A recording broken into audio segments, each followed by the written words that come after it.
बदलते मौसम के साथ ही हमारी इम्यूनिटी भी वीक होनी शुरू हो जाती है, जैसा कि इस समय हो रहा है। जैसे जैसे हम ठंड से गर्मी की ओर बढ़ रहे हैं, टेम्परेचर चेंज हो रहा है, हमारी इम्यूनिटी भी वीक हो रही है। और ऐसे में देखा गया है कि अक्सर बाहर का खाना खाने के कारण गट इन्फेक्शन बहुत कॉमन हो जाता है, क्योंकि बाहर के वायरस और बैक्टीरिया बहुत ही ईज़िली हमारे शरीर में एंटर कर जाते हैं और वीक इम्यूनिटी होने के कारण हमारी बॉडी उससे ठीक तरह से फाइट भी नहीं कर पाती है। Hello everyone and a very warm welcome to bite and diet. Bite and diet जिसका एक ही मिशन है कि वो आपके लिए प्रोफेशनल काउंसलिंग ईजी, अफोर्डेबल और कन्वीनियंट बना सके। मैं हूँ डाइटिशियन प्रियंका और आज मैं बात करने जा रही हूँ कि अगर इस समय बदलते मौसम के कारण आपको भी गट इन्फेक्शन हुआ है तो किस तरह से आप अपने खाने पीने का ध्यान रख सकते हैं। जनरली गट इन्फेक्शन में आपको वॉमिटिंग हो सकती है। वॉमिटिंग के साथ साथ कई बार लूज़ मोशन भी शुरू हो जाता है और साथ ही साथ आप देखेंगे कि जैसे ही आप कुछ खाते हैं आपका पेट भी फूलने लगेगा। आप कुछ भी ठीक से डाइजेस्ट ही नहीं कर पाएंगे। कुछ भी खाने के बाद आपको वॉमिटिंग करने का मन करेगा। इसका मतलब कि आपको गट इन्फेक्शन है। वैसे में आप ज़रूर डॉक्टर को दिखाएं और जो भी मेडिसिन वो प्रिस्क्राइब करते हैं आप उसे टाइम से लीजिए। लेकिन इसके साथ ही आपको अपने खाने पीने का भी ध्यान रखने की बहुत ज़रूरत है। जनरली गट इन्फेक्शन में हम जो मेडिसिन लेते हैं वो हमारे शरीर के बैड बैक्टीरिया के साथ साथ हमारे गुड बैक्टीरिया को भी मार देती है और इसीलिए इस समय हमारा डाइजेशन बहुत वीक हो जाता है। तो हमारे लिए बहुत ज़रूरी है कि हम बिल्कुल लाइट और ईज़िली डाइजेस्टेबल फूड आइटम ही लें। सबसे इम्पॉर्टेंट, अगर आपको गट इन्फेक्शन हुआ है तो कम से कम 1 महीने के लिए बाहर का खाना बिल्कुल बंद कर दीजिए, क्योंकि एक बार गट इन्फेक्शन होने के बाद दोबारा उसके होने के चांसेस बहुत ज़्यादा होते हैं। इसीलिए जब तक आपकी इम्यूनिटी स्ट्रांग नहीं हो जाती है, कम से कम 1 डेढ़ महीने बाहर का खाना बिल्कुल बंद कर दीजिए।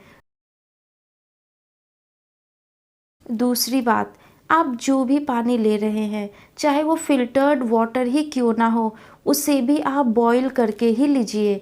जब भी पानी पिएँगे आप उसे बॉयल करके आप ठंडा कर लीजिए। उसी पानी को दिन भर आपको लेते रहना है। अपने आप को हाइड्रेटेड रखने के लिए ये बहुत ज़रूरी है कि आप दिन भर बार-बार कोकोनट वाटर, लेमन वाटर, छाछ, लस्सी इस तरह की चीज़ें आप लेते रहें। कोकोनट वाटर हमारे शरीर में वाटर और इलेक्ट्रोलाइट को बैलेंस करने में बहुत हेल्पफुल है। तो कोशिश करिए कि दिन में कम से कम 1 बार कोकोनट वाटर ज़रूर लीजिए। इसके अलावा लेमन वाटर आपको हाइड्रेटेड रखने में बहुत हेल्पफुल है। लेमन वाटर में विटामिन सी होता है जो कि आपकी इम्यूनिटी बूस्ट करने में हेल्पफुल है।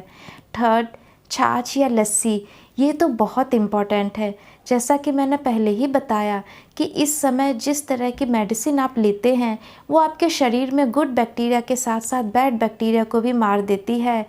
छाछ या लस्सी गुड बैक्टीरिया का बहुत अच्छा सोर्स है, तो ये आपके शरीर में गुड बैक्टीरिया को बढ़ाएगा, जिससे आपकी इम्यूनिटी भी बूस्ट होगी और साथ ही साथ आपका डाइजेशन भी इम्प्रूव होगा। तो इस तरह से बार बार हर 2 घंटे बाद आप कुछ ना कुछ लिक्विड आप ले सकते हैं। कोकोनट वाटर, छाछ, लस्सी या लेमन वाटर। बहुत ज़्यादा वॉमिटिंग और लूज़ मोशन होने के कारण आपको वीकनेस भी हो जाती है और क्योंकि डाइजेशन बहुत वीक है, हम बहुत कुछ खा भी नहीं पाते हैं। तो ऐसे में अपनी एनर्जी अच्छी रखने के लिए आप कैरेट, बीटरूट और एप्पल का जूस ले सकते हैं। इन तीनों को आप मिक्स करके सुबह आप ले सकते हैं, जिससे आप दिन भर एनर्जेटिक रहें। इसके अलावा दिन में 1-2 बार धनिया और पुदीने का जूस या स्मूदी भी ले सकते हैं।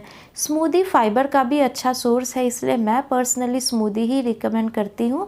लेकिन अगर आपको स्मूदी पसंद नहीं है तो आप इसका जूस ले सकते हैं। स्मूदी बनाने के लिए आपको धनिया और पुदीने की चटनी बनानी है, जैसे हम नॉर्मली हम बनाते हैं।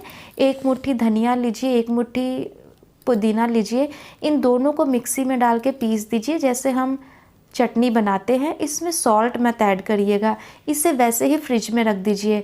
जब भी आपको स्मूदी लेनी हो 2 चम्मच ये वाली चटनी आप डालेंगे और इसमें पानी डाल के आप इसे ले लीजिए।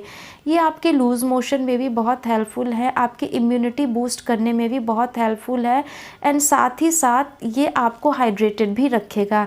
इसीलिए नॉर्मल जो मैंने कोकोनट वाटर, लेमन वाटर, छाछ, लस्सी आपको बताई है, इसके अलावा आप ये धनिए, पुदीने का जूस भी बार-बार लीजिए।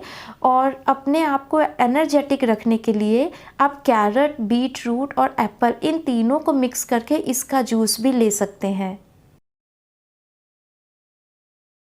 अब खाने में क्या खाएं? डाइजेशन वीक होने के कारण बहुत कुछ खाया भी नहीं जा रहा है, तो ऐसे में मैं आपको एक सिंपल डाइट प्लान बता रही हूँ, इसे आप फॉलो कर सकते हैं। सुबह उठते के साथ ही सबसे पहले जो मैंने आपको धनिए पुदीने का जूस बताया, इसे आप ले लीजिए, जूस या स्मूदी आप जिसमें भी कंफर्टेबल हैं। इसके बाद ब्रेकफास्ट के लिए आप कैरट, एप्पल और बीट रूट इसका जूस आप ले सकते हैं।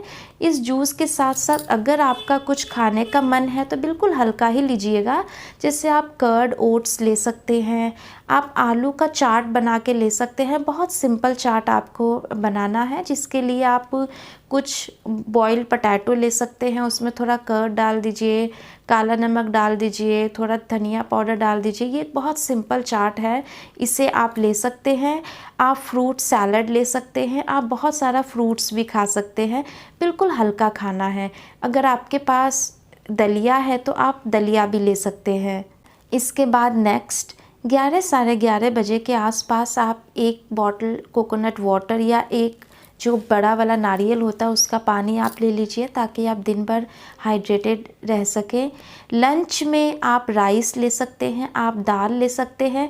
राइस एंड दाल मिक्स करके आप खिचड़ी बना के भी ले सकते हैं। जो आपकी खिचड़ी होगी ये बहुत ही सिंपल होगी, इसमें आप बहुत ज़्यादा स्पाइसेस या घी ऐड नहीं करेंगे, बिल्कुल सिंपल आपको ये बनाना है। इसमें आप सब्जियां सभी डाल सकते हैं, टमाटर डालिए, धनिया डालिए, आलू डालिए, बट इसे सिंपल रखिए। स्पाइसेस में जीरा पाउडर या धनिया पाउडर आप यूज़ कर सकते हैं।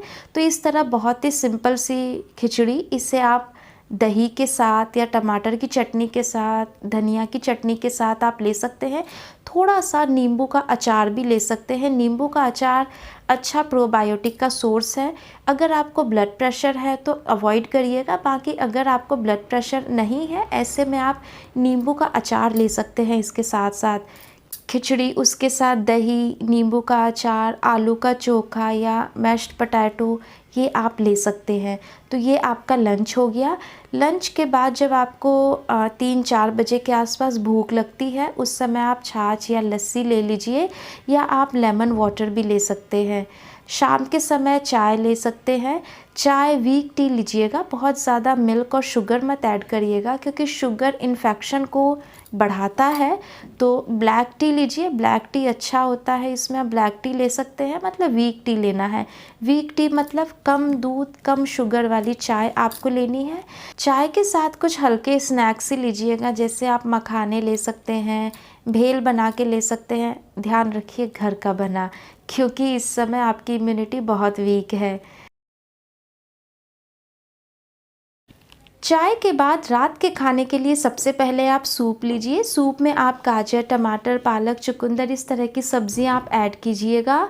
ये सभी सब्जियां आपकी इम्यूनिटी बूस्ट करेगी और साथ ही ये आपके वाटर की रिक्वायरमेंट को भी फुलफ़िल करेगी। तो सूप ज़रूर लीजिएगा।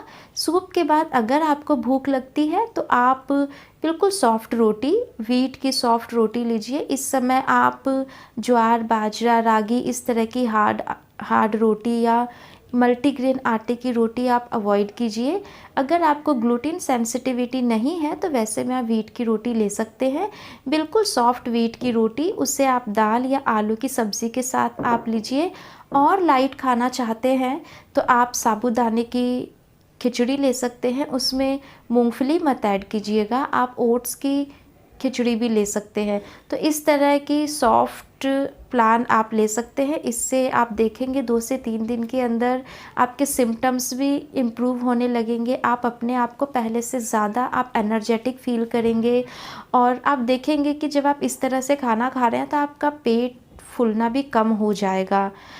एक बहुत ज़रूरी बात, ऐसे में ब्रेड, बिस्किट या बाहर की जो चीज़ें हम ये सोच के खाते हैं कि वो बहुत लाइट है, उसे मत खाइएगा। इससे आपकी हेल्थ और ख़राब हो सकती है। जितना हो सके घर का खाइए, हल्का खाइए। सबसे ज़रूरी बात, पानी गर्म करके ही लीजिएगा। आप फ़िल्टर्ड वाटर ले रहे हैं, उसे भी गर्म करके लीजिए। और बाहर का खाना कम से कम 1 डेढ़ महीने अवॉइड करना है। अगर आप इस तरह का मील प्लान फॉलो करते हैं तो 2 से 3 दिन के अंदर आप अच्छा फ़ील करने लगेंगे। जैसे-जैसे आप देखेंगे कि आपके सिम्पटम्स इम्प्रूव हो रहे हैं, आपका डाइजेशन इम्प्रूव हो रहा है, आप धीरे-धीरे नॉर्मल डाइट की ओर शिफ्ट कर सकते हैं।